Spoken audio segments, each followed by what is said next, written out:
Wow, মুখের ভাব কি পরিবর্তন হয়ে গেল। সুন্দর সুন্দর।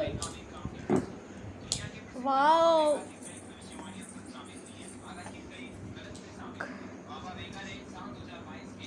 হাত ভিতরে চলে গেছে। নিনির কাছে যাও, নিনি ঠিক করে দেবে। একটু হাতটা ঠিক করে দাও।